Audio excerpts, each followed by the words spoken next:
네, 오늘 은혜 받을 말씀은 사무엘하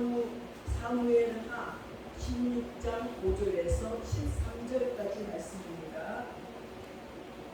페이지는 기약 489쪽입니다.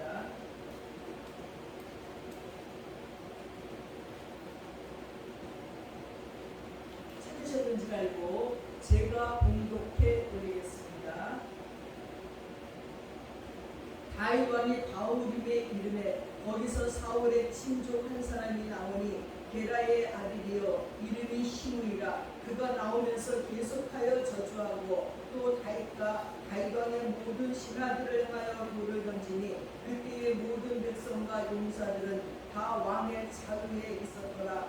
시므이가 저주하는 가운데 이와 같이 말하니라. 피를 흘린 자여 사악한 자여 가거라 가거라. 사울의 족속의 모든 피를 여호와께서 내게로 돌리셨도다. 그를 이어서 내가 왕이 되었으나 여호와께서 나라를 내 아들 압살롬의 손에 넘기셨도다. 보라, 너는 피를 흘린 자이므로 하루를 자초하였느니라 하는지라. 수라의 아들 아비새가 왕께 여짜오되 이 죽은 개가 어찌 내 주 왕을 저주하리이까. 청하건대 내가 건너가서 그의 머리를 내게 하소서 하니 왕이 이르되 수루아의 아들들아, 내가 너희와 무슨 상관이 있느냐. 그가 저주하는 것은 여호와께서 그에게 다윗을 저주하라 하시니 내가 어찌 그리하였느냐 할 자가 누구겠느냐 하고, 또 다윗이 아비새와 모든 신하들에게 이르되 내 몸에서 난 아들도 내 생명을 헤아려 하거든. 하물며 이 베냐민 사람이라. 여호와께서 그에게 명령하신 것이니 그가 저주하게 버려두라. 혹시 여호와께서 나의 원통함을 감찰하시리니 오늘 그 저주 때문에 여호와께서 손으로 내게 갚아주시리라 하고, 다윗과 그의 추종자들이 길을 갈 때에 시므이는 300가를 따라가면서 저주하고 그를 향하여 돌을 던지며 먼지를 날리더라. 아멘.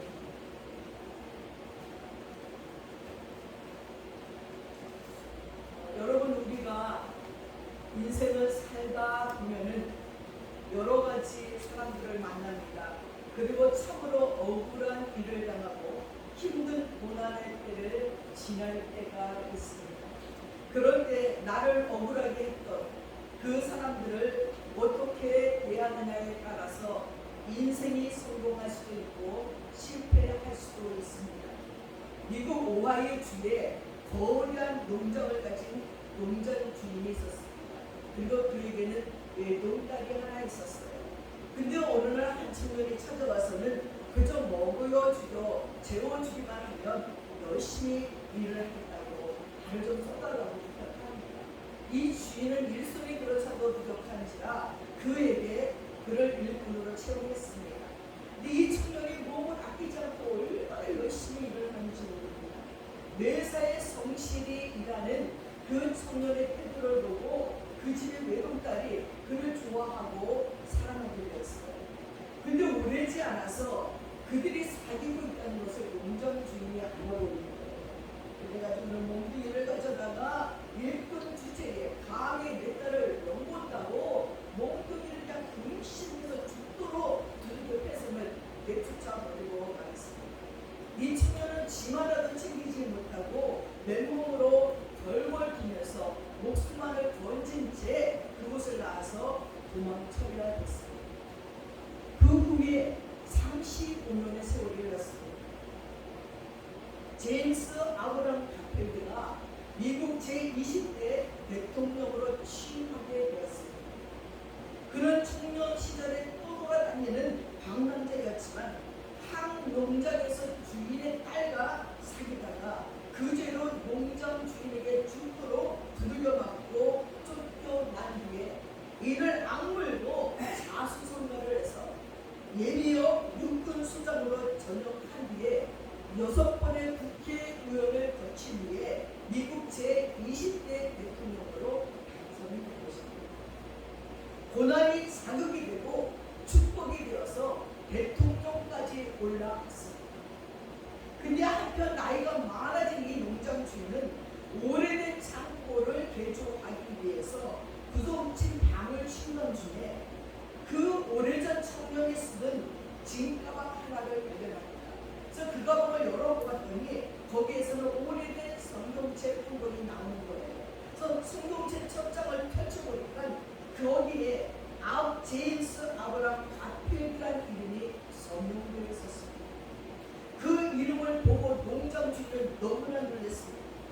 오래전 자기가 몽둥이로 때려 내쫓은 그 청년이 지금 미국의 대통령이 되어 있었기 때문입니다. 그리고 그 대통령이 자기에게 복수하지 않았다는 사실에 더 놀랐습니다. 그 높은 자리에 올라갔으니 그 어려운 시절 청년의 때에 그렇게 자기한테 두들겨 맞고 자기 딸과 사귄다는 이유 때문에 맞고 쫓겨났는데 그 높은 자리에서 자기에게 복수를 할 만도 한데 아무것도 하지 않았다는 것에 더 놀랐습니다. 여러분, 가필드 대통령은 훌륭한 크리스찬이었습니다. 그는 기가 막힌 환난과 억울함을 당하고도 그 억울함을 발판으로 힘을 키워서 대통령의 자리에 올랐고 하나님의 사랑으로 농장 주인을 용서를 한 것입니다. 오늘 본문에 나오는 다윗이 이와 같은 신앙의 사람이었습니다. 다윗은 수많은 시련을 겪고 이스라엘의 왕이 되었습니다. 근데 그의 아들 압살롬의 반역으로 생명이 위태로워지자 맨발로 신하들과 함께 도망을 갑니다. 그렇게 대단한 통일 왕국의 왕이었는데 아들의 반역으로 말미암아 맨발로 도망치는 신세가 되었습니다. 그래서 다윗이 바구림을 지났죠. 이 시므이라는 자가 나타나서는 달생에서 토를 터뜨리면서 먼지를 날리면서 저주를 퍼붓는 것입니다. 근데 이 시므이를 향한 다윗의 태도가 하나님의 마음을 감동시키고 결국 다시 왕의 권세를 회복하게 만들어주는 것입니다. 오늘은 다윗의 이 성숙한 신앙을 통해서 은혜 받는 시간들이 되시기를 바랍니다.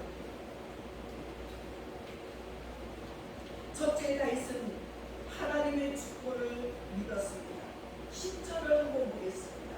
왕이 이르되 수르의 아들들아 내가 너희와 무슨 상관이 있느냐? 그가 저주하는 것은 여호와께서 그에게 다윗을 저주하라 하시니 내가 어찌 그리하였느냐 할 자가 누구겠느냐 했습니다.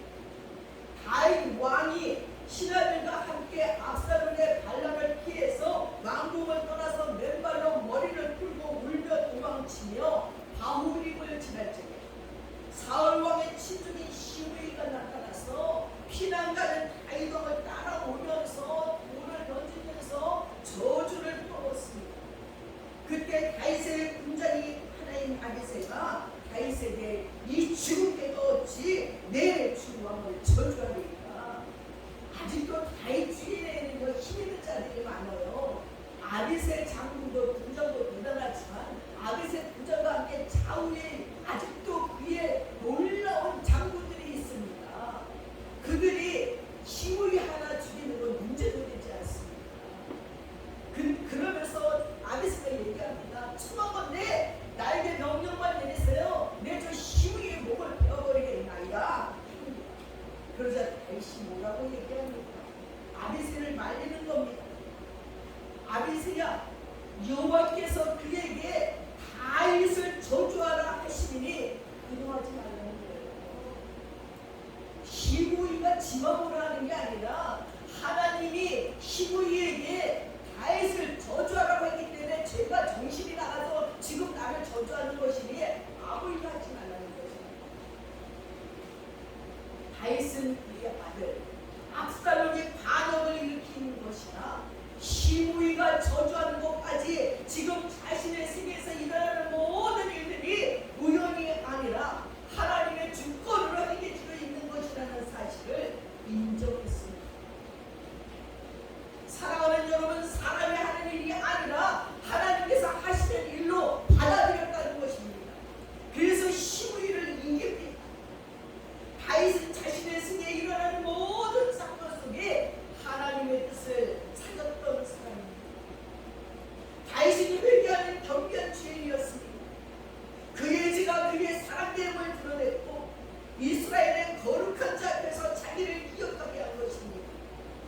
그리고 그는 머리를 숙이고 하나님의 징책을 온유하게 받아들였습니다. 그는 왕을 따르는 행렬들에게 돌아가 자기 혼자 고통을 당하고자 했습니다. 그러한 심령으로 제사장들에게도 법궤를 예루살렘으로 도로 내어가라고 합니다. 이 다윗 왕이 압살롬의 반역을 피해서 도망가려고 하니까 제사장들이 법궤부터 들고 막 메고 나오는 겁니다. 그때 다윗이 제사장들에게 법궤를 도로 예루살렘에 메고 가라. 도망다니는 주제에 내가 하나님의 영광스러운 법궤를 어찌 함께 들고 다니겠냐고 말했던 겸손한 자였습니다. 그래서 사도행전 13장 20절에 보면 이새의 아들 다윗을 보니 내 마음에 합한 자들 그가 내 뜻을 이루리라 하고 말했습니다. 미국 남부전쟁 때 링컨 대통령이 남군의 명장 리 장군의 전력에 대해서 엄청난 어려움을 겪고 있었어요. 너무너무 싸움을 잘하는 거예요. 이때 링컨과 교회 지도자들이 모여서 국군을 위해서 기도회를 열었습니다. 그런데 모인 목사님 중에 한 분이 이런 말을 했습니다. 각하, 이럴 때 하나님께서 확실히 우리 편이었으면 얼마나 좋겠습니까? 라고 말했습니다. 그때 링컨이 이렇게 말했습니다. 목사님, 하나님께서 우리 편이 되어달라고 기도하지 마시고 우리가 하나님의 편이 되도록 기도해 주세요. 얼마나 멋있는 분이에요. 기도는 하나님을 내 편으로 만드는 것이 아니라 내가 하나님의 뜻을 알고 하나님 편에 서도록 나 자신을 하나님의 뜻에 굴복시키는 것입니다. 그래서 우리는 많은 환난과 고난과 어려움을 겪은 사람들이 찾아와서 소망을 하면 말하지요. 목사님들의 대답을 하나요. 기도하세요. 어떤 분은 답답해 죽겠는 거예요. 지금 당장 이런 문제가 있는데 해결점을 안 주시고 기도하세요. 회개하고 기도하세요. 그 말이 무슨 의미인지 기도해보지 않고 그 말을 그대로 순종하고 정말 하나님 앞에 낮아진 마음으로 성전에가 엎드려 기도하면 그 문제가 왜 생겼는지 그 문제 속에 하나님이 말씀하시는 음성을 듣고 그 뜻을 깨달아 알 수 있어서 그래서 기도하라는 거예요. 기도하면 하나님이 내 편이 아니라 기도하면 내가 하나님의 편이 되는 거예요. 아, 하나님 그러셨군요. 그런 나를 고치려고 그러셨군요. 그래서 나에게 복을 주시려고 그러는 거군요. 이 문제 때문에, 이 나쁜 습관 때문에, 이 죄 때문에 나에게 오는 복이 가려졌어. 하나님 그걸 제거시킨 다음에 나를 축복된 사람, 복의 근원으로 만드시고자 하나님 이런 환난과 이런 고통과 이런 어려움이 왔군요 하고 스스로 깨달아지면서 내가 하나님의 편이 되는 것을 기도 좀 할 수 있습니다. 영적 통찰력을 가진 다윗은 시므이의 저주를 통해서 하나님의 뜻을 발견합니다. 그리고 그 하나님의 주권에 절대 복종하는 믿음의 사람입니다. 경통할 때뿐만 아니라 고난의 때에도 하나님의 주권을 인정하고 받아들였습니다. 하나님의 주권을 인정하지 않는 사람은 모든 일이 잘 될 때는 감사하지만 일이 뒤틀리고 자기 뜻대로 되지 아니할 때는 그래서 억울한 일들이 생기면 원망하고 불평하고 분노하고 복수하려고 달려드는 것입니다. 그런 자들에게는 아무것도 해결되지 않고 일은 더 꼬이게 되어 있는 것입니다. 다윗처럼 고난 속에서 하나님의 주권을 찾을 때 일이 해결된다는 것입니다. 창세기 45장에 요셉의 유명한 신앙 고백이 나옵니다. 창세기 37장에 17살 소년 요셉이 꿈을 꿨습니다. 아이고 어느 날 꿈을 꾸니 내 바다에 나에게 절하고 그리고 별들이 나에게 절하고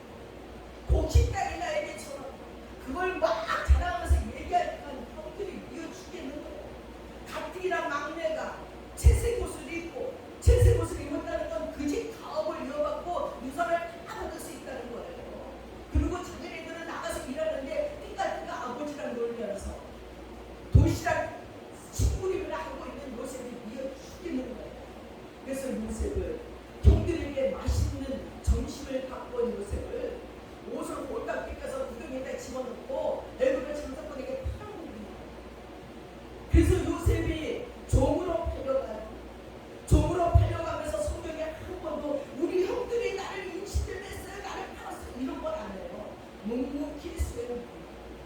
근데 이 소년이 보디발의 집에 가서 일어나는 건 너무너무 성실히 돼요. 게으름 피지도 않아요. 얼마나 그 사람이 성실한지 몰라요. 그래서 그 보디발 주인이 열쇠를 다 받고요. 근데 보디발 주인만 요셉에게 푹 빠진 게 아니라 그 부인까지도 요셉의 매력에 푹 빠져요. 얼굴도 잘생겼고 일도 너무너무 잘하고 젠틀하고 그러니까 이 보디발 부인이 요셉들을 조조조 쫓아다녀요. 그리고 자기와 사랑을 했잖아요. 그래서 요셉이 그걸 누리면서 하나님이 보고 계시는데 난 절대 그럴 수 없습니다. 그랬더니 이 부인이 오히려 막 덤태기를 씌워가지고 요셉이 감옥에 가게 됐어요. 감옥에서도 얼마나 성실한지 이 간수장이 열쇠를 요셉에게 그랬더니 하나님이 거기에서 궁에서 나오는 술 같은 단원장도 꺾은 단원장 만나게 하셔요. 그들의 고피를 해주고 그리고 기다림도 있었지만 그로 말미암아서 애굽의 총리가 돼요. 그래서 왕이 꾼 꿈을 도저히 무슨 꿈인지 고민스러운데 요셉이 빌려가서 꿈을 쭉 해준 다음에 왕이 네가 이 땅을 다 치리해라. 내가 너보다 낫다는 것은 왕이라는 이름뿐이고 네가 대신 아무나 다 하라는 거지. 그러던 중에 이 형들은 동성을 팔아먹고 났는데 이제 감옥이 왔어요. 기근이 왔어요. 먹고 살 게 없어요. 소문이 난 거예요. 애굽은 먹을 게 있다는 거예요. 애굽으로 이제 복심을 살아오다가 요셉을 만납니다. 근데 요셉을 알아보지를 못해요. 그리고 다 짜놓고요. 제발 우리에게 쌀을 펴십시오. 양식을 펴십시오. 그러니까 요셉이 얼마나 옛날 생각이 났겠어요. 그래서 너희 중에 막내 베냐민이 있느냐? 아니 너희 중에 또 동생이 있느냐? 그러니까 베냐민이라고 있습니다. 그를 데려와라. 그럼 내가 쌀을 주게. 쌀을 줬습니다. 그 다음에 또 양식이 떨어져서 이제는 베냐민을 데리고 가려 하니 이 야곱이 안 된다는 거예요. 내가 요셉도 잃어버렸는데 요셉의 동생 베냐민까지 잃어버리면 살 수가 없고. 그러니까 그냥 사정을 이 베냐민을 안 데려가면 먹을 걸 구할 수가 없어요. 그래서 유다가 베냐민을 그랬더니 이 요셉이 가슴이 미어지는 거예요. 자기 친동생 베냐민을 본 거예요. 그래서 그냥 동생에 대한 쌀을 막 다투게 시죠. 그리고 거기에다가 은자를 숨겨요. 그래갖고 베냐민을 너 간첩이지. 너 우리 훔쳐갔잖아. 잡았어. 그리고 안 돼. 베냐민이 여기 있어. 유다가 난리가 났어요. 안 됩니다. 우리에게는 형제 하나가 있었는데 그 형제가 사라짐으로 말미암아 우리 아버지가 얼마나 지금까지 사는지 모르는데 저 베냐민까지 못 오면 우리를 살 수가 없습니다. 차라리 나를 잡으세요. 그 말에 요셉의 마음이 뜨거워져요. 계속 떠오르고 그 울음소리가 얼마나 그게 시간을 다 듣고 우는 거예요. 왕까지 들을 정도로 왕국까지 들었고 소리가 뜨거워요. 그러는 요셉이 납니다. 당신들이 따랐던 요셉입니다.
하늘 너머로 눈을 올립니다.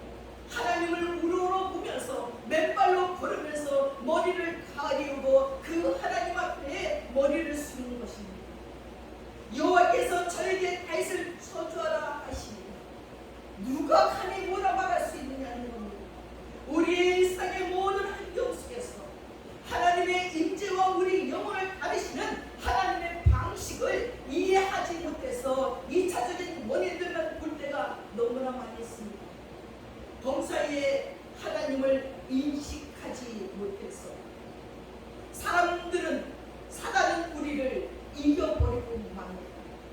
아침부터 저녁까지 우리에게 일어나는 사건들 속에 하나님의 음성을 들을 수 있고 하나님의 손을 볼 수 없는 일은 하나도 없다는 사실을 안다면 우린 얼마나 거룩하겠습니까?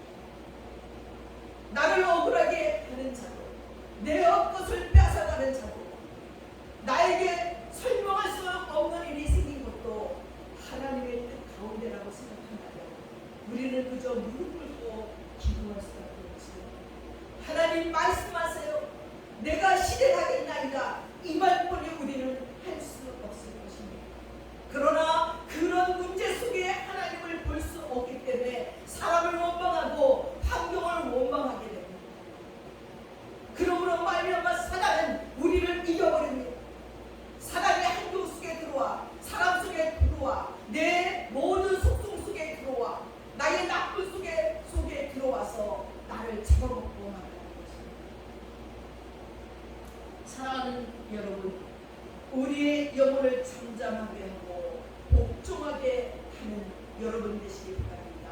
그래서 거기에서 들려오는 하나님의 음성을 들을 줄 아는 여러분들 되시기 바랍니다. 둘째로 다윗은 회개하는 신앙으로 시므이를 이겨버렸습니다. 다윗은 자기 아들 압살롬도 자기에게 반기를 들고 죽이려 했는데 하물며 사울 족속 베냐민 집과 족속이 아니겠느냐. 시므이가 자신에게 저주하며 돌을 던지는 것쯤이야 하나님의 징계로는 마땅한 일이라고 넘어가는 것입니다. 다윗은 시므이의 저주 속에서 가고 우리아의 아내를 범하고 그 일을 은폐하려고 우리아 장군을 죽인 자신의 큰 죄를 받고 하나님께 회개했습니다. 시므이 저주 속에서 자신을 돌아보고 회개하는 영적인 민감성을 볼 수가 있습니다. 이것을 하나님께서 귀하게 보셨습니다. 우리는 다윗이 회개하는 모습에서 우리가 세상을 살아갈 때에 사람으로부터 비방이나 비난을 당할 때에 무조건 분노하거나 복수하려고 다투는 태도를 가지면 하나님의 은혜를 받을 수 없는 문제가 되어버리고 합니다. 우리는 어려움을 당할 적에 철저히 십자가 앞에 무릎 꿇고 회개하는 자리로 나아가면 하나님의 음성을 들을 수 있습니다. 시계와 톱밥이라는 분이 있습니다. 그 내용은 이런 것입니다. 어느 부자가 톱밥이 산더미처럼 쌓여있는 곳으로 놀다가 그만 값비싼 시계를 잃어버렸어요. 아무리 찾아도 나오지 않자 이 부자가 같이 놀고 있는 사람들에게 그 시계를 찾아주면 내가 많이 정말 크게 후사를 하겠다고 말했습니다. 그러자 많은 사람들이 시계를 사주려고 톱밥을 걸치고 여기저기 쑤시고 막 난리가 났어요. 아무리 찾아도 시계를 찾을 수가 없어요. 모든 사람이 지쳐서 나가 떨어진 적에 한숨을 이렇게 말합니다. 여러분 잠깐만 한 것도 하지 말고 한 말을 하지 말고 조금이 계셔보세요. 모든 사람이 합하고 가만히 있었어요. 그리고 이 소녀는 톱밥에 얼굴을 대고 귀를 대고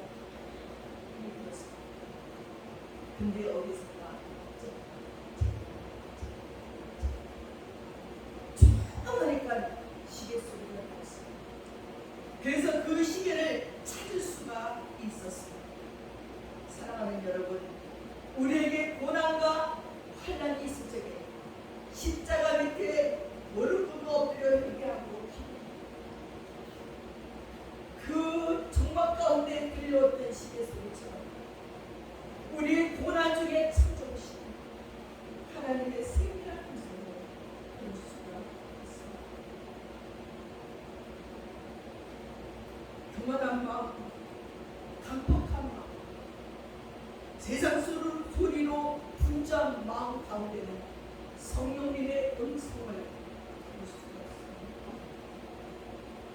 우리가 겸손히 십자가 밑에 무릎 꿇고 기도할 때 성령께서 내 생각과 말과 행위가 하나님 앞에 범죄한 것을 깨닫게 하시고 회개하여 십자가 보혈로 용서하고 다시 하나님의 관계를 회복시키는 것입니다. 바로 같이 강팍한 마음은 결코 회개할 수가 없습니다. 끝까지 회개를 거절하는 것이 성령 배방죄입니다. 회개는 죄인을 의인으로 만들고 회개는 지옥 갈 인생을 천국 가게 만드는 하나님의 능력입니다. 회개는 겸손한 자, 상한 마음을 가진 자에게 임하시는 성령의 역사입니다. 겸손의 개혁의 은혜의 생수가 흐릅니다. 그래서 시편 51편 17절에 하나님이 구하는 제사는 상한 심령이라 하나님이여 상하고 통회하는 마음을 주께서 멸시치 아니하시나이다 라고 고백했습니다. 그래서 기도할 때마다 하나님이여 나에게 상하고 통회하는 마음을 주옵소서. 죄를 짓고도 죄가 죄인 줄 알지 못하여 회개하지 못하고 하나님 앞에 통회하지 못하는 강박함을 용서하시고 하나님이 상하고 통회하는 마음을 주셔서 하나님 앞에 그렇게 기도하게 해달라고 기도하는 것이 우리의 기도 제목이 되어야 되겠습니다. 1903년 원산의 4대 선교사를 중심으로 선교사 회개 선회가 열렸습니다. 선교사들의 회개 운동과 3년의 중보 기도 후에 1907년 평안 전쟁교회의 대붕이 일어났습니다. 우리 교회의 부흥은 언제 일어났습니까? 평양 장대역 교회에 3년의 회개 기도의 준비를 통하여 그리고 함께 기도했던 그걸로 부흥이 일어났듯이 준비하지 않은 부흥이 일어나죠. 우리 각자의 심령이 하나님 앞에 정말 회개하고 그리고 모여서 합심하여 기도할 적에 우리 교회도 부흥의 역사가 일어나게 있습니다. 사랑하는 여러분, 우리의 삶 속에서 일어나는 모든 사건 속에 하나님의 음성을 듣고 겸손한 마음으로 배처럼 회개하여 치유와 회복과 부흥의 축복을 받을 수 있기를 주님의 이름으로 축원합니다. 세 번째는 사무엘하 16장 12절 13절에 보니 혹시 하나님 여호와께서 나의 원통을 감찰하시니 오늘 그 저주 때문에 여호와께서 손으로 내게 갚아주시리라 하고 다윗과 그의 추종자들의 길을 갈 때에 시므이는 산비탈을 따라가면서 저주하고 그를 향해서 돌을 던지며 먼지를 날리더라 했습니다. 다윗은 하나님의 긍휼과 은혜를 구했습니다. 다윗의 일행이 바울을 지날 때 시므이가 나타나 피를 흘린 자여 가거라 가거라 사울의 족속의 모든 피를 여호와께서 내게로 돌리시리로다 한 것은 잘못한 것입니다. 다윗은 결국 사울 왕이 낳기에 가족 중에 누구에도 피 흘리지 않았어요. 다윗은 사울에게 죽이기는커녕 자기 마음대로 사울 왕을 죽일 수 있는 판정이 됐을 때도 하나님의 기름 부은 자는 내가 건들지 않겠습니다 하고 안 죽인 게 다윗이에요. 오히려 사울 왕을 죽인 아멜렉 사람을 처형시켰어요. 사울과 요나단의 죽음을 보고 눈물을 흘리며 시까지 썼고 애가 배불렀던 다윗이에요. 그리고 사울이 죽을 때 다윗은 거기 있지도 않았어요. 근데 시므이의 이런 억울한 저주를 들은데 억울하다고 분노하거나 보복하지 않고 이 모든 저주를 하나님의 소리로 달게 받아들였다는 것입니다. 다윗은 시므이의 이런 억울한 말을 듣고 가서 죽이겠다는 아브세 장군을 꾸짖으면서 여호와께서 저를 통해서 나를 저주하게 명하신 것이니 그가 저주하게 가만두라고 말합니다. 저를 통해 나를 저주하게 명하신 것이니 그 저주를 내가 다 받겠다는 거예요. 그러면 혹시 하나님께서 나의 억울함과 원통함을 감찰하셨어. 오늘 저 시므이의 가다한 저주를 기억하셨어. 나에게 긍휼과 은혜를 베푸셨어.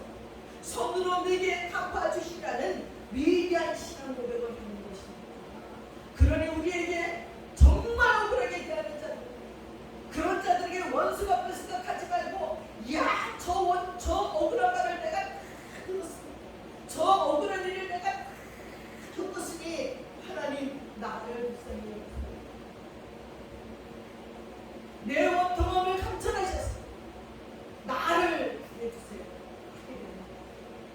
저는 때때로 정말 중요한 기도 제목을 갖고 기도할 적에 무릎을 꿇고 기도하면요, 한두 시간 기도하고 무릎이 막 저리면서 온몸에 막 지진이 나니까 머리 끝까지 막 전기 도는 것 같이 저려요. 막 와, 이러다가 죽는 거 아니에요. 근데도 기도 응답이 안 되면 저는 무릎을 더 눌러, 저려 죽겠다, 무릎을 더 눌러서 더 아프게 기도. 그러면서 속으로 하나님 보세요, 나 지금 너무 힘들어요, 너무 아파요. 2시간이 될 때 무릎이 저릴 때도 난 이 무릎을 더 누르면서 기도해요. 그리고 기도하면요, 어느새 무릎 저림이 없어지고 3시간, 4시간, 5시간 기도했는데도 한기도 안 아파요. 그리고 일어나는데 5시간 무릎을 꿇었는데 일어나는데 벌떡 일어나요. 아무것도 안 저려요. 그리고 문제는 회복되어 있는 걸 볼 수 있어요. 하나님, 내가 이렇게 힘드니까요, 나를 불쌍히 여겨주세요. 하나님께 불쌍히 여김을 받을 때는 정말 불쌍하게 기도해요. 청년들을 데리고 수련회를 갔을 때도 청년들이 은혜 안 받으면 골짜기에 물에 자갈이 있으면 자갈 위에서 무릎 꿇고 기도해요. 자갈이 무릎에 박혀요. 너무너무 아파요. 근데 하나님, 이 청년들이 예수 안 믿고 예수님 영접하지 않고 가는 꼴을 볼 수 없어요. 나 지금 너무 아프고 너무 힘드니 불쌍히 여기시고 오늘 밤 보내주세요. 그날 밤에 은혜가 폭포같이 내서 청년들이 방언을 받고 회개하고 통회하는 역사들이 일어나는 걸 볼 수가 있다는 것입니다. 바울이 지금 그거예요. 하나님, 시므이가 지금 나를 저주하고 저렇게 억울한 소리를 하는 걸 하나님 보셨지요. 그러니 나를, 내 억울함과 원통함을 감찰하셔서 나를 불쌍히 여겨주세요. 이런 신앙 고백을 했다는 것입니다. 이런 고백이 주기도만 해도 나오잖아요. 우리가 우리에게 죄 지은 자를 사하여 준 것 같이 우리 죄를 사하여 주옵소서. 그렇습니다. 우리에게 지금 필요한 것은 하나님의 긍휼과 은혜입니다. 죄인이 천국 가는 데 필요한 것은 바로 하나님의 긍휼과 은혜뿐이 없어요. 그 긍휼과 은혜가 십자가에 나타나는 것입니다. 로마서 5장 8절에 우리가 아직 죄인 되었을 적에 그리스도께서 우리를 위해서 죽으심으로 하나님께서 우리에게 대한 자기의 사랑을 확증하셨느니라 하고 말했습니다. 우리가 죄인 되었을 적에 베푸신 긍휼과 은혜를, 그리고 불쌍히 여기신 그 하나님의 사랑이 예수님의 십자가의 사랑에서 나타나는 것입니다.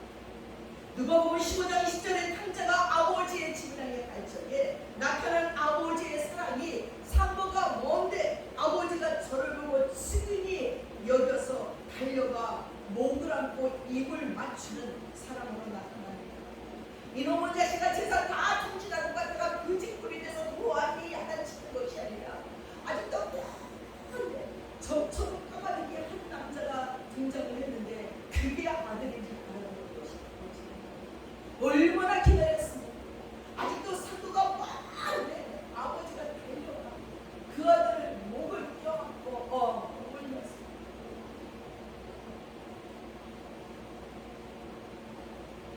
하나님의 마음은 긍휼과 은혜입니다.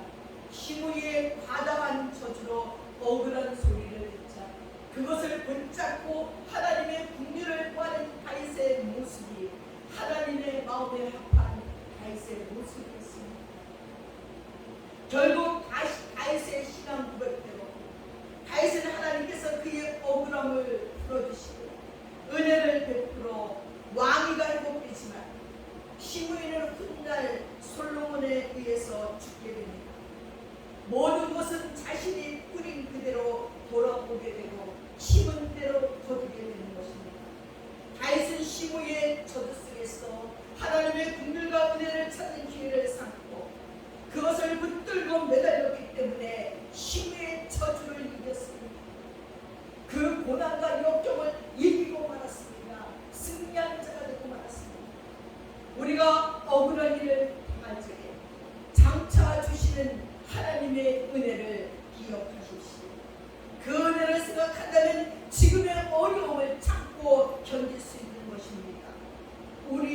세상에는 여기저기 시부이가 너무나 많습니다. 그러나 우리가 하나님의 일을 할 때 때로는 시위의 돌이 날아올 수도 있고 억울한 소리가 들리고 비난과 욕을 먹을 때도 있을 것입니다. 그러나 이것 때문에 주님을 향한 충성을 포기하지 마시기 바랍니다. 하나님의 더 큰 은혜를 바라보고 넉넉히 시위를 이기시기 바랍니다. 사랑하는 여러분, 여러분에게 고난이 닥칠 적에 하나님의 주권을 인정하고 겸손히 회개의 무릎을 꿇고 하나님의 긍휼과 은혜를 구하고 가이처럼 축복받으시는 여러분 되시기를 주님의 이름으로 축원합니다. 기도하겠습니다. 사랑하는 아버지 하나님, 우리는 때때로 알 수 없는 고난이 우리에게 닥칠 적에 사람을 원망하고 환경을 원망하고 하나님을 원망할 때가 많이 있습니다. 우리 자신이 얼마나 끔찍한 죄악 가운데 하나님이 싫어하는 죄를 범했는지는 생각도 하지 아니하고 아버지 하나님 그러할 때가 많습니다. 그러나 오늘 말씀은 자기의 자신을 돌아다보고 자기 죄를 돌아다보며 사람이 그에게 저주를 퍼붓는 것이 마땅하다고 하나님이 주신 것이라고 생각하여서 그것조차 받아들이니 하나님의 다윗을 내 마음에 합한 자라 하며 그의 왕권을 회복시키는 것을 보나이다. 사랑하는 아버지 하나님, 우리에게 알 수 없는 재앙이 환난이 왔을 적에 우리 자신을 돌아보게 하시고 그것이 하나님의 몸치심을 알게 도와주시고 하나님이 우리를 살리고자 매를 드신다는 것을 기억해서 돌이키고 돌이켜 회개하게 하여 주시고 하나님의 편으로 돌아서서 하나님의 은혜 받는 하나님의 사람 되도록 도와주시옵소서. 감사드리며 예수님의 이름을 들어 기도드렸사옵나이다. 아멘. 다 함께 자리에서 일어나셔서 찬송가 337장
지금은 우리 주 예수 그리스도의 한없는 은혜와 우리 아버지 하나님의 풍성하신 사랑과 성령님의 감동감하시고 교통하시니 이제 다이처럼 그 모든 함정 속의 고난과 환난이 하나님께로부터 온 줄 알고 하나님께 순종하며 회개코자 하는 믿음의 권속들 머리 위에 이제부터 영원까지 함께 하시기를 간절히 축원드려